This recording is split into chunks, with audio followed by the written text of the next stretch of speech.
Interest rates, inflation, punishing markets. It's enough to fill almost any client or advisor with worry and confusion. And that can have a very real impact, obviously, on investment decision making. I know, I've made those mistakes. So how should we take that all into account? Let's bring in Dan Egan, Vice President of Behavioral Finance and Investing at Betterment, and Brad Klontz, CFP and Managing Principal of Your Mental Wealth Advisors. Well, I love the mental wealth advisors, Brad, so I'm going to start with you because here's the trifecta that's got me.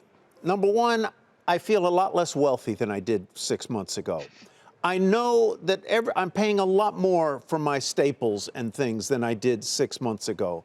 And now I know that interest rates are going to be high and inflation is going to continue to be high for a good long time.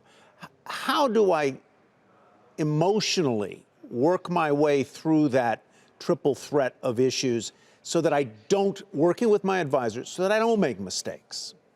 Well, just as you're talking, I mean, my hands are starting to sweat. I'd be surprised if the advisors watching this program aren't nervous. And if you aren't nervous, you're probably lying to yourself and out of touch with your emotions. No offense.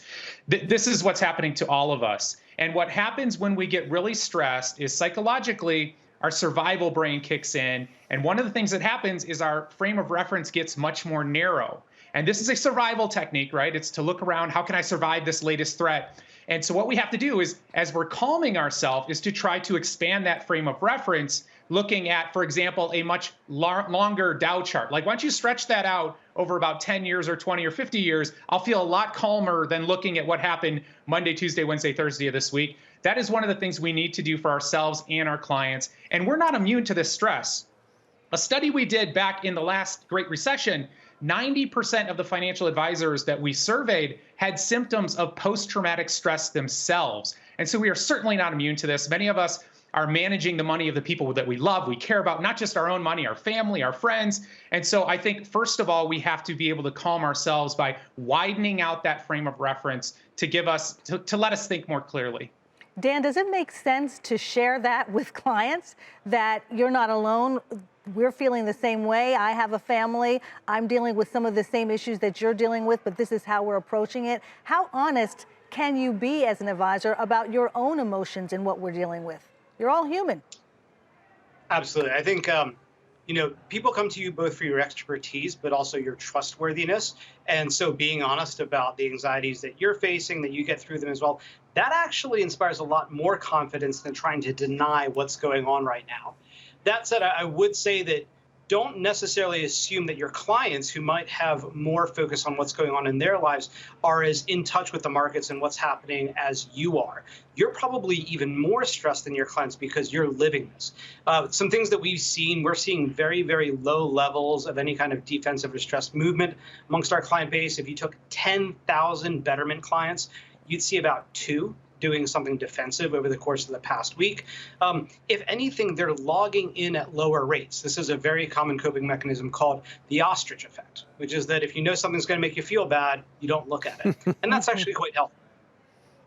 Yeah, but they have to look at it, right? I mean, eventually, that's part of what you're trying to impress upon them, Dan, is that they should take a look at it. I am wondering, when you look generationally at where people are and how they're investing and how concerned they are about what we're seeing, for those who've seen it before, perhaps they're not as emotionally invested or as emotional about it. For those who are seeing it for the first time, and I'm thinking of new investors, it may come with quite a shock from what they experienced over the last several years. So how do you deal with those emotions, Dan? I think they actually have more tools to get them through this than we give them credit for.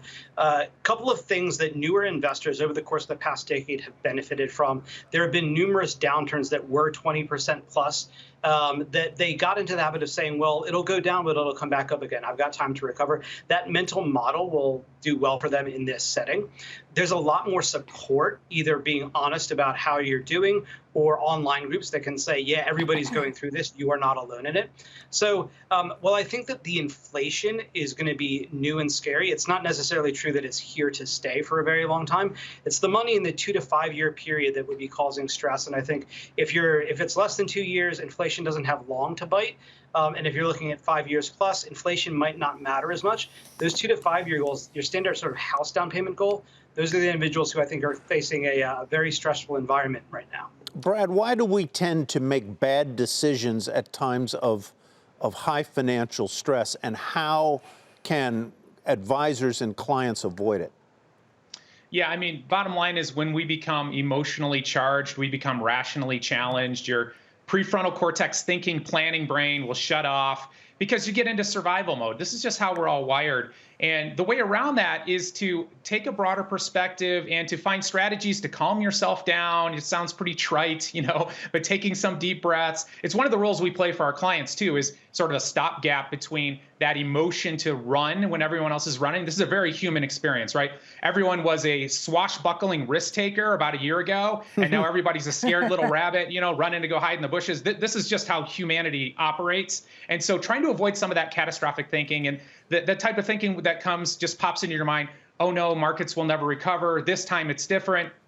All these things just add to that level of anxiety. Another hack that I think is super helpful is harnessing the mental accounting thing. And so rather than looking at the S&P 500 all the time, a lot of our clients have, a couple different buckets. They got a fixed income bucket, they got an equities bucket, and something that worked really well for our advisors in the pandemic was to run a report showing those two different buckets. And yes, this bucket's not doing so great, but for your fixed income asset allocation, we could perhaps draw on that for 10 years without even having to worry about those equities. And so I think a lot of those reframes can be really helpful for clients. One of the things, Dan, that occurs to me that gives me comfort sometimes is to think of this is a time where we've seen the markets, the equity markets, go down a lot, is to not think about where I was on January 4th when the market peaked and I felt really affluent, but to look back and say, okay, today I'm back where I was in July of 2019 or July of 2020. And I go, well, then that's not so bad, because I didn't feel all that unrich in July of whatever it was, 2019. So maybe I've lost 2 years of gains here this year. They may come back. Tell me about whether that's a valid way to, or am I just deluding myself by doing that? No, I think it's a critically good point. One of the ways to think about it is that you took 2 steps forward and then 1 step back. The past decade in markets has been absolutely fantastic. It's perfectly normal to have some brush fires and get things back to normal. Being able to say, so betterment tax loss harvest for our clients, where we're constantly looking to sell things to offset ordinary income taxes. And this was something that I was wondering about, is like, actually, how far back do I need to go to know that I would no longer be able to tax loss harvest, because I'd be certain to be in the gains? And it wasn't that long. The 3-year returns are still very positive. So there's a lot of positivity if you have that broader time horizon, exactly what the other guest was saying. The other element that I think is key to touch on is keeping a focus on the future. So if you have something you're saving for, if you are saving for retirement or for your kids' college education, I logged into my own retirement account today to say, what happened here? And whereas before I had, I think, a 74% chance of having a great retirement, now I have a 69% chance. Yeah. So that same thing was saying, like, the decision I make today influences my outcome in the future. So what am I thinking about for the future? Not yesterday, not the past. That focus on the future is very powerful. Yeah, it's so, I think we're all human beings here, Sharon. Absolutely. I've got a sophomore in high school who's going to go to college in 2 years, and believe it or not, I'm going to retire sometime, and not all that far off. So this is really live stuff. I almost said something else. Really live stuff for us all. Dan, Brad, thank you for your wisdom today. Thanks for having us. Thank you. We appreciate it.